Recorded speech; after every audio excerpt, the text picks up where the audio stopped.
Hello, everyone, and welcome to the Don't Risk It podcast presented by VFIS Client Risk Solutions. I'm your host, Chris Rogers with the Client Risk Solutions Department, and today we're talking about using social media for recruitment and retention. I want to welcome Jenny Bragle to the program. Jenny is a communications specialist with Loudoun County Fire and Rescue in Virginia and the founder of Bragle Global Consulting. She manages several social media sites and assists departments in improving their brand and digital presence. She's also worked with the International Association of Fire Chiefs and their volunteer workforce solutions, where she helped Tennessee recruit and retain volunteer firefighters. She also worked on the National Volunteer Workforce Solutions program, helping departments across the country recruit and retain volunteers for their community. Jenny is here to provide some information on how departments can leverage social media to improve their recruitment and retention efforts. Jenny, I want to thank you for joining us today. How are you doing? I'm doing wonderful. Thank you for having me today, Chris. Absolutely. Thanks again. So before we get into discussing recruitment campaigns on social media, is there anything departments need to consider? There's a few things that departments need to consider. The biggest things I see that departments need to do is update their website, fix broken links, and walk through the recruitment process. Often when I conduct social media reviews, I will find that the About section is missing key information, such as department's website or phone number, or the information is out of date. So before you launch a recruitment campaign, I recommend checking your about information on your social media platforms and ensuring it is all accurate and working correctly. The other big thing I see is that it is not obvious on how someone should volunteer. So after checking your about info, consider where you are sending candidates. On average, a user will give you 2.5 clicks. So is your interest form or application within those 1 to 2 clicks of where you plan to have them land on your website? Does that landing page have key information for someone considering joining your department? This all needs to be considered before you start driving people to the page. Also, make sure all photos, links, and information are accurate and working. Make sure you also double check it on a mobile device to make sure the site is functional from any device, because more and more people are using mobile devices over laptops or computers. During this check, you should also check that your homepage has a clear link for people to join your department. I recommend having a button on the homepage or on your top navigation bar a link labeled Volunteer Now or Join Us, something really obvious for them to click on. This is important because it takes on an average of 10 touches to get someone to act. This means that they may have seen your ad on Facebook, had a positive interaction with a member, seen a fire truck, and so on until they've had those 10 interactions. Then they'll decide to join. Since they may not make the decision right when they see the ad with the link, they may just Google your department or go to your homepage. You will still only have them for about 2.5 clicks from when they make that decision to when they go looking for that interest form or application. Therefore, having a button right on your homepage is extremely critical. The last thing you need is a follow-up plan. Once you get an interest form or application in, it is important to reach out to that individual right away. I recommend within 72 hours, but definitely no more than a week should pass before someone reaches out. This initial outreach can be a standard email with basic information, contact information for them in case they have any questions, and any other information or resources you want to provide them right off the bat. This is important as it will keep them engaged and interested in your department. If you only do an orientation or introduction class once a quarter or a few times a year, this initial email will let them know when to expect that first meeting. But it is still important to engage these new members while they wait for that meeting. This can be by inviting them to non-emergency events, and to participate in ride-alongs. This will allow them to start meeting people and make them feel like they are valued and important, even if they aren't technically a member yet. You will lose candidates if they submit an application and are not engaged. So make sure you have a plan to engage them until they can participate as a member. And just to follow up on something that you said earlier in your comments, that they need to make sure their websites are up to date. I've noticed that the more, Twitter, Facebook, the more presence that we have, that not all of them get updated. A lot of times the website kind of falls behind the wayside. So I agree. It's important to make sure that all of those things are speaking the same language. So good, very, very good point. Definitely, it's important before you launch your big campaign. You don't want your recruitment campaign to be sending them somewhere where they're not getting the correct information. Or asking for the wrong chief or something like that. So other than posting more recruitment ads, how can a department use social media for recruitment? So recruitment ads are what we refer to in the marketing world as a hard sell. Hard sells are your direct advertisements, kind of directly asking them to join you. Another type of marketing is called a soft sell. This soft selling is where things are displayed that lead to your goal without actually directly asking for it. An example of this is when you're watching a movie and that really cool, nice new sports car drives down the road. James Bond's usually in one of those cars. It makes you want that car. But the car company isn't saying, buy this car. They're just showing you how cool it is. So the same is true for a fire department. As a fire department, soft selling marketing can frequently actually be more impactful and more valuable than that hard sell. Both have a place and a time, though. On your social media page, it is important to have a variety of content forms, and hard and soft sell posts. This will help give you a dynamic and engaging page for your audience. Some examples of recruitment posts that are a soft sell would be posting about fun and interesting trainings, camaraderie among members, member spotlights, cool things about being a firefighter, and difficult workouts that your members do. The key is to show that your department is an atmosphere that makes people want to join. This doesn't mean you have to hide that being a firefighter or a paramedic is difficult or time demanding. It's important that you are open and demonstrating a clear view of the department. But sometimes even by showing the challenges, this actually can trigger better candidates to come along in your recruitment. For instance, with CrossFit, their whole marketing around it is how difficult it is, how much of a challenge it is. But as a result of that, it has been extremely popular because it's kind of challenging the audience to, can you do this? So as a department, you can also recruit that same way. You can be obvious about your challenges and how hard it is to become a firefighter or a paramedic, because you will attract those people up for that challenge. So you're almost challenging the public as opposed to saying, we need. You're challenging them to step up to that role. Yes, but it's not just even challenging them to step up to that role. It's saying, we have this bar. Can you meet that bar? By not just saying we need, you're setting yourself up for success by saying, we are elite, we are awesome, we're amazing, come be amazing with us. Can you be as amazing as we are? Great point. So to kind of follow up a little bit on the hard and soft sell, can you elaborate a little bit more? What is the right ratio between hard and soft sell posts? There isn't a magic answer for this. Different experts and different marketing organizations recommend different ratios. Some as low as for every 3 soft sells, you can do 1 hard sell. Some recommend as many as 7 soft sells before you do a hard sell. The right ratio depends on your audience, your organization's goals, and the platforms being used. My recommendation is to experiment with different ratios and find what works best for your department. Also, keep in mind that how many hard sell posts your department needs to do may vary depending on what's going on. If you had a hiring release, and so you're hiring multiple positions, you may need to post about each one of those positions or do a joint post for all of them. So you may be doing more hard selling at certain times. And that's where having a dynamic page where you're actively posting different types of posts and connecting with the community is really important, as it will help minimize the importance of the soft to hard sell ratio. It really is important when you're talking about this to make sure that even when you have different candidates and different community members coming to your page, that you have different ways of engaging them.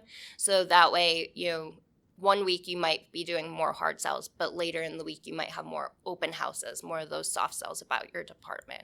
Okay, great. Often social media can be an echo chamber.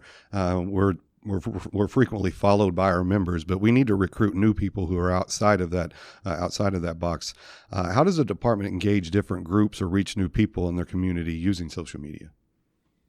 Yeah, I see that a lot on all the social media I manage too, where we are kind of doing that echo chamber where the people most engaged with us are our members. But the important thing to remember is social media is meant to be social.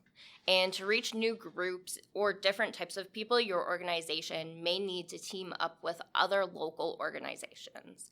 And it's important when I say local organizations, I don't mean the organizations similar to you. I mean different types of organizations.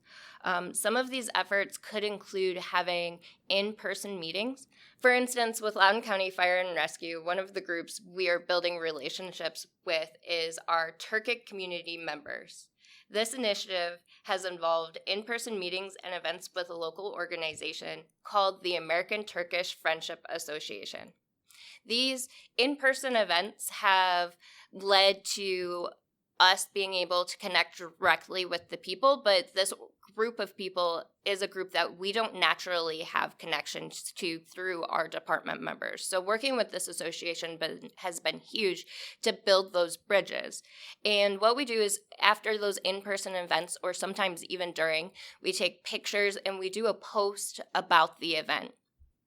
The ATFA, as they're called, then shares those on social media, thereby helping us reach even more of their members. We're able to reach members that couldn't attend that in-person event.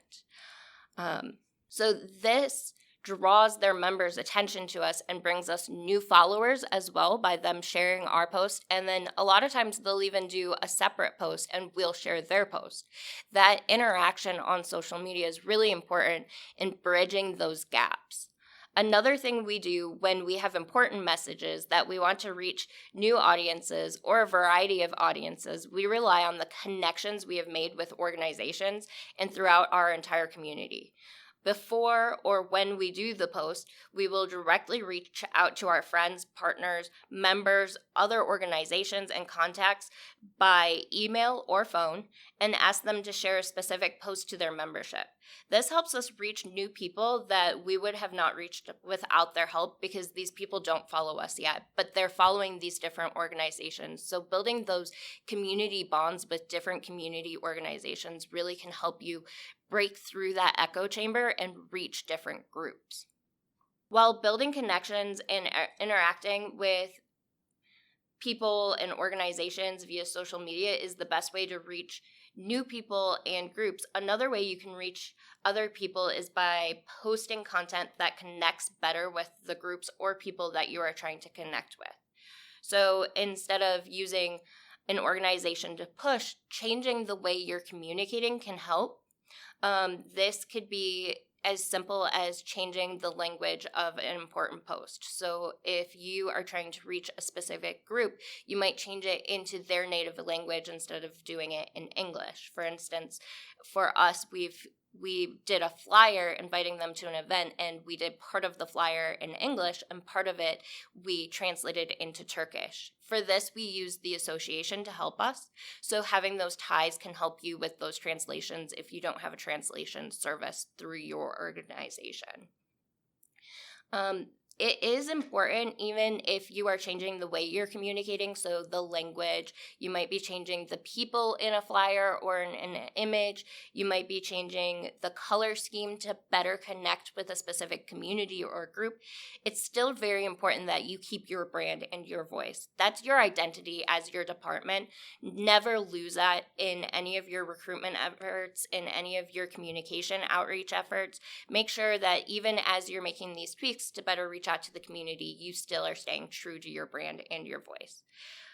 Combining working with other organizations and creating content that connects with a specific group that you're trying to reach out to will yield the best results. So combining those two efforts I just talked about really will help you gain new followers, and it will help you build those connections. It is important to continue to nurture these relationships after you've created them and continue these efforts even after you achieve your goal, because you risk losing the followers that you just worked so hard to gain if you don't continue these efforts. So this efforts to break through that echo chamber really has to be ongoing. It can't just be for your recruitment campaign and be like, all right, we recruited our goal, we're done. We'll wait until next recruitment campaign. It has to be something that you're continually working on and continually building all year round. And I like to hear that what you're doing with that, with the Turkish Friendship Association, because some of those people there probably or might not be native or from the area. So that's a way to help them pull them in and make them feel part of the community. So that's a really awesome program. So how can a department effectively use social media to retain its members? So social media is a platform to promote your members. When they win an award, post about it, recognizing their efforts publicly. This really allows all of your followers to celebrate their achievements, and frequently it will cause the post to be shared by their friends and family, making their friends and family more aware of what these members are doing. This will improve your member retention by making them feel valued and cherished. We recently had our Valor Awards, which is a county-wide award ceremony put on by our Chamber of Commerce. Typically, we will share the Chamber's post about the event and do a Facebook post with a photo album of everybody celebrating and all the winners. This year, we decided to do things a little bit differently. We still posted photos from the event, and we shared the Chamber's post, but we also posted each award story separate. So the Valor Awards has multiple awards that are given for specific incidents. So our posts that we did were the stories about the incident and the reason why the members received the Valor Award. We posted each write-up on their own day to let each one shine without competing with the others. This generated a ton of community engagement, and it meant a lot to the members. Even members that weren't being recognized were telling me how much they appreciated these posts, sharing each write-up, and those being recognized expressed to me how much they appreciated that it wasn't all at once, that we broke it up so they felt that people could read their story and really celebrate the real incident and why they were getting the Valor Award instead of just congratulations on this award. So doing small things like that can really help improve morale, positivity, and make different members feel valued. There are many ways you can celebrate your members on social media beyond just awards. Some of the ways you can do this is by doing member spotlights and by posting different member stories, even having them read a book. We do a thing called books and badges. So it's where they read children's books for kids. Having them on social media, reading that book, people get super excited. They post about how proud they are, how excited they are to see this member. All of that brings in positivity that can help retain a member. But social media is not going to fix your internal problems. They're not going to fix the root cause of problems. While it can help overall with morale and positivity and really help them feel valued, if you have a retention problem, it's really important that you analyze why people are leaving and address that root problem. As much as social media can bring in that positivity, it's not going to fix the root issues. So really understanding your problems with retention and why people are leaving, and then addressing those root issues is the only way you'll truly be able to fix your retention. So what are the most effective types of media to post on social media? I know that if you watch YouTube, they'll say that sometimes how you name the video or what the photo looks like in it, or on Facebook, there's a myriad of different things. So what are the most effective types? Sure. So You are absolutely right. The words, language that you use, it definitely impacts the post. But videos overall tend to get more engagement, and most social media algorithms favor videos as well, which this means that if you post videos, it's more likely to be seen in a news feed than a post with an image or with text only. According to Facebook, live videos get 6 times more engagement than pre-recorded videos, but the type of media you use with your post also depends on your goals. Images are more scannable, and some statistics have come out showing that they are more likely to generate a link click than a video is. A lot of the reasoning behind that has to do with a video, you are watching that long content, and so you're really meant to be absorbing the information in the video, whereas with an image, it's scannable, and then it's directing you to the information. The other things you need to consider is your bandwidth as a department. Images are a lot quicker, not going to say easier, but they're a lot quicker to make than what videos are. Videos definitely are more time consuming, require more resources and effort. So I recommend doing a combination of images and videos in your content. Videos are great for telling more of a story, but images are really good in getting a small bite of information to stick with your audience. I do recommend always having a visual element to accompany your text. In emergent situations, you may need to do a text-only post. This is definitely okay, but text-only posts should really only be for super time-sensitive posts, both emergency and non-emergency related. For instance, if you said you would be doing a live stream for something like a raffle at 2 p.m., but it gets pushed back to 2:15, a text post letting everyone know the new time would be acceptable without a visual element. Ultimately, the media type you use with your post should be based on your organization's goal with the post and the capabilities, bandwidth, and timeline for the post. Sometimes we don't have enough time from idea generation to post or the bandwidth to create a video, while other times an image is a better communication tool for our goal. Again, using a variety of medias in posts will help your organization be successful. Also, GIFs are totally acceptable if it's in line with your brand. That's where really understanding your brand comes in important, because some brands no GIFs are not acceptable and some it is. So if it is within your brand, definitely consider it. A lot of those you can get pre-created or you can create, and they fall somewhere between the image and the video as far as engagement. So if a department has limited time to dedicate to social media, what platform is correct for them? I'm guessing MySpace isn't it, but there's so many of them. What's the best one for them to choose from? I would kind of recommend staying away from MySpace and Vine. Those two, I think we can definitely say are not right. But other than that, it is really dependent on your organization and your community. As an organization, you must determine your social media goals, target audience, and bandwidth to post and develop content. This will all impact your decision when evaluating which social media platform to focus your efforts on.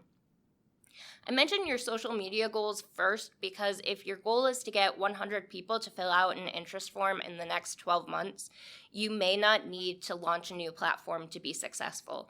Instead, you may craft a campaign that relies on your current members pushing it out on the platforms.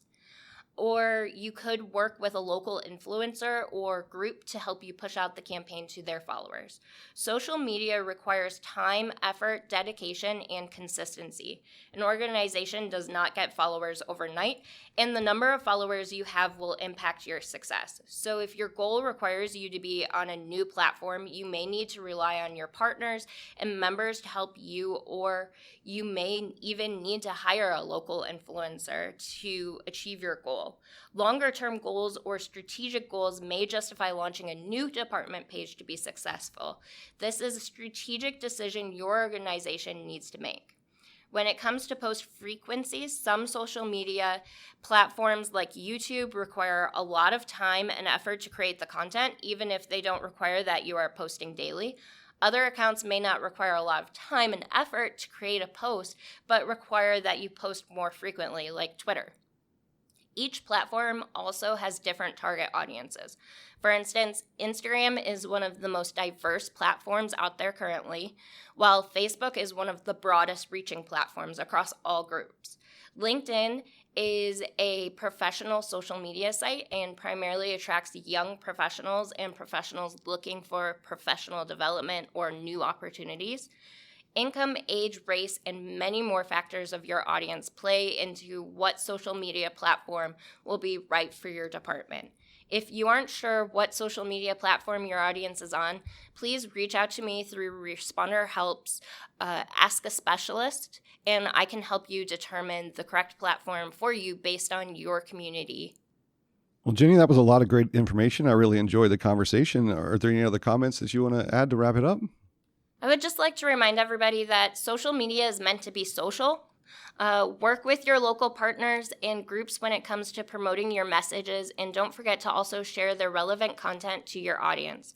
Have fun with your social media accounts and try different things. You will need to find what is right for your organization, your community, and your audience. What works for one group isn't going to work for another. The only way you will be able to do that is to experiment with different content, post types, posting frequencies, and posting times. Watch your statistics on the posts and use them to guide you to reaching your goals for recruitment, retention, or even education. Good deal. A lot of great information. Jenny, it was a pleasure to meet you and pleasure to talk with you. Thank you for joining us today. Thank you for having me. I appreciate it. And I want to thank you for listening to the program today and for your interest in VFIS safety resources. I want to thank our guest, Jenny Bregel, once again for her time and information. Please consider subscribing to our program to stay up to date on new content releases. Also, if you like what you've heard today, please consider leaving a comment or a review below. For more information about the many resources available from VFIS, please visit VFIS.com. And to submit ideas for future discussions, please reach out by emailing VFISriskcontrol@VFIS.com. Thanks, everyone, and have a great day.